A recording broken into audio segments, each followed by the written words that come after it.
राम तो सर्वव्यापी है। जो साकार रूप में भी उसको पूजन करते हैं तो निराकार राम को ब्रह्म के रूप में भी स्वीकार करते हैं। तो चाहे निराकार हो चाहे साकार हो, सभी रूपों में राम स्वीकार्य है। और राम तो जन जन के राम हैं, मजदूरों के राम हैं, आदिवासियों के राम हैं, सबरी के राम हैं, कौशल्या के राम हैं, मेहनत कश लोगों के, हमारे श्रम बिंदु में राम हैं। जो मेहनत कश लोग हैं, मेहनत करते करते थक जाते हैं तब हे राम कहते हैं, राम राम मिलते हैं तब राम राम कहते हैं। तो हमारे तो जनजीवन कण कण में राम बसा हुआ है। तो ये किसी पार्टी का नहीं हो सकता, ये तो हमारे सबके साथ जुड़ा हुआ है। तो हमारे राम हैं वो वोट दिलाने वाले राम नहीं है। हम यहाँ के कण कण में, छत्तीसगढ़ में हम तो भांचा राम के रूप में जानते हैं उसे। वोट दिलाने वाले राम नहीं, वोट दिलाने वाला राम नहीं है हमारा राम। ये तो भारतीय जनता पार्टी के एकात्म परिसर में वो 10 बिंदु तैयार करके राजभवन भेजा गया और वो उसी को हमारे पास भेज दिया, जबकि उसको अधिकार ही नहीं है। जो विधानसभा में पारित हो गया है तो उसकी जानकारी विभाग वाले थोड़ी देंगे, वो तो सरकार का फैसला है। कैबिनेट ने तय हुआ, विधानसभा में सर्वानुमति से पारित हुआ है, अब उसको विभाग उससे बड़ा हो गया है कि उसको जानकारी देंगे। तो ये केवल रोकने का प्रयास चल रहा है, षड्यंत्र है। वैसे ही भारतीय जनता पार्टी आरक्षण समाप्त करना चाहती है।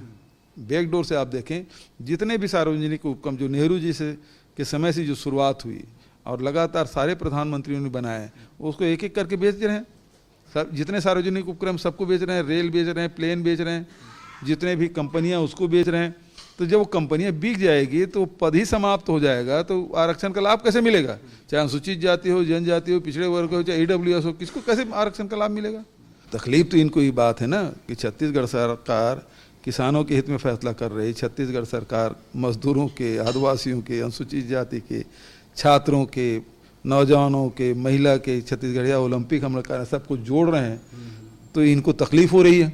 इनको 15 साल मौका मिला, कर नहीं पाए, और हम 4 साल में सब चीज़, कोरोना काल के 2 साल कोरोना काल बीता, उसके बाद भी सब चीज़ें कर लिए। इनको बर्दाश्त नहीं हो रहा है तो सबको परेशान करो, ईडी को भेज दो, आईटी को भेज दो, डीआरआई को भेज दो और सबको प्रताड़ित करो। भाई 2 प्रकार के अर्थव्यवस्था है। एक अर्थव्यवस्था है जिसमें जनता की जेब से पैसा निकालो और कुछ चंद उद्योगपतियों के खाते में डाल दो। दूसरा अर्थव्यवस्था है कि सरकार के खजाने के पैसे को आम जनता की जेब में डालो, चाहे किसान हो, मजदूर हो, नौजवान हो, महिला हो, इसके खाते में डाल दो। तो दूसरी अर्थव्यवस्था कांग्रेस की अर्थव्यवस्था है, जिसके बारे में राहुल जी हमेशा हर भाषण में कहते हैं। हम लोगों ने राहुल जी के, मनमोहन सिंह जी ने जो अर्थव्यवस्था दी है उसको लेके आगे बढ़े हैं। तो आज छत्तीसगढ़ में कोई मंदी नहीं है। छत्तीसगढ़ में बेरोजगारी दर सबसे कम है।